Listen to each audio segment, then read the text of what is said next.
Hello, Ben Sadler here from Victory the Lamb, and we're continuing our Bible lecture series. And last night I had a chance to talk a little bit about where we are in our Bible reading. And so we're still in the first 5 books of Moses. We're in the book of Numbers. And so I had a chance to kind of review some of the things that we've talked about so far, and then some of the things to come ahead.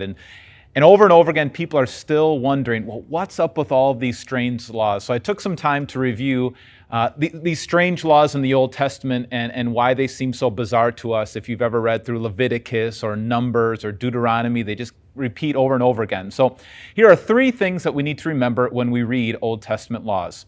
Number 1, they were temporal. They were temporal in the fact that they were given just to the nation of Israel for a specific time, because Israel was God's chosen people to be set apart from the rest of the world. And so some of the laws reminded them that they were different than the rest of the world. So God gave them laws like they couldn't wear clothing of mixed threads, of different types of fabric. They couldn't weave different types of fabric together. And so even when they were putting on their clothes, they were supposed to remember, we're different. We're not supposed to be mixed with the rest of the world. We're going to be used for a purpose. Same thing with their food laws. They were to eat foods in clear categories. So like a pig did not fit into a clear category. A bat didn't fit into a clear category. Some kind of insects didn't fit into a clear category of either a land animal or a bird or a water-dwelling animal. And so God gave these dietary laws. So when they were eating, they were supposed to remember, we don't fit into this animal doesn't fit into a clear category, so we shouldn't eat that animal. Just like we won't mix with other nations, we have to fit in the clear category that we're Israel, we're God's special people. So that's some of those laws reminded them that they were to be set apart. So they were teaching tools. They were reminders for themselves that they were God's chosen people. So temporal, that's the first thing. The second thing was situational, that Israel had already been mixing with all these other nations. And so all the nations around them had already been practicing slavery. Many of them were misogynistic. They looked down on women. Many of the cultures around them did horrible things to children, or horrible things to, they practiced polygamy or all these other things. And Israel, just being in that culture, in those times, would have absorbed some of those practices. They acted a lot like the other countries. And so Moses had to deal with them where they were at. They shouldn't have slaves, but if they had a slave, if they had taken on the practices of other nations, now what do they do about it? They shouldn't have multiple wives like the other nations, but they've already have a multiple wife. What are they supposed to do about it now? And so a lot of these laws were situational. Didn't approve of what they were doing, but it was to take them a step forward towards the Eden ideal, to take them back to the Garden of Eden. Even Jesus says that in the New Testament. When he was questioned in Matthew 19, they said, "Hey, Jesus, can't we divorce our wife for any reason? Isn't that what Moses told us?" And Jesus says, Moses permitted divorce in those kind of situations because your hearts were hard. He was dealing with a messy situation, but it wasn't this way since the beginning. The ideal is what was in the Garden of Eden, where a man would leave his father and mother and be united to his wife, and the two would become one flesh. And what God has joined together, let nobody separate.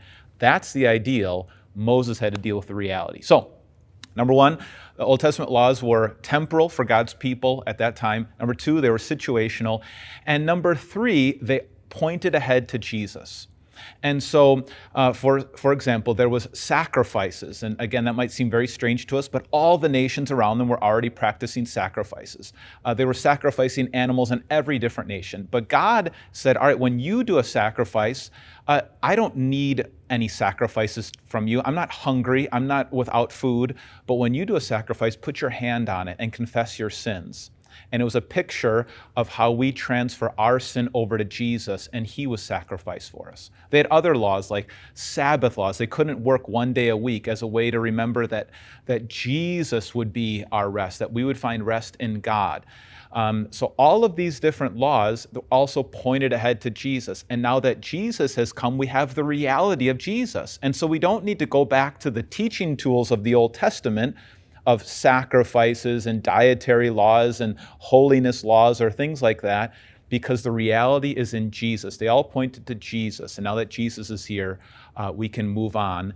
It doesn't mean there's no such thing as laws. Jesus summed up the heart of the law when he said, love the Lord your God with all of your heart, soul, mind, and strength. So be devoted to God and love your neighbor as yourself.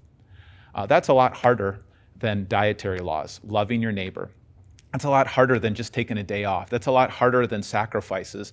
It's a lot harder to actually love your enemy, but that's what Jesus has called us to do, and he's given us the Holy Spirit to do that. So that's a review of Levitical laws. Then what I talked about focused a lot on this story in the book of Numbers of Balaam. There was this guy at the kind of the end of the book of Numbers, Numbers 24, 25, where a king named Balak from Moab hired a sorcerer named Balaam to curse the Israelites. And they had this idea that there were local gods, that you had your God, I have my God, and he wanted to hire this sorcerer to have their God curse Israel's God. But what Balaam the sorcerer found out is the Yahweh, the Lord, the God of the Bible, is the God. He is the God of gods, the Lord of lords.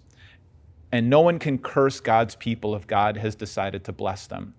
There's a lot of interesting things about that. One thing is interesting is the whole book of Numbers, God's people have been failing over and over again, and yet God still has decided to bless his people, even though they should be cursed. So that's interesting. But I think the main takeaway is the Lord, the God of the Bible, is not just one of the many religions out there, one of the many faiths out there, and everybody can find God their own way, different strokes for different folks. No, the Lord is the God above all gods.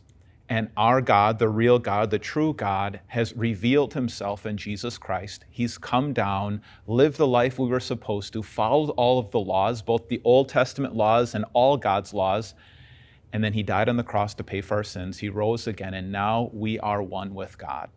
So that's a little background as you're reading through, especially these very difficult books of the Bible, those who are separated so much from us by time and culture, and so they can seem very strange, but hopefully that gives you a little help as you keep reading your Bible. Thank you very much. We'll talk to you next time.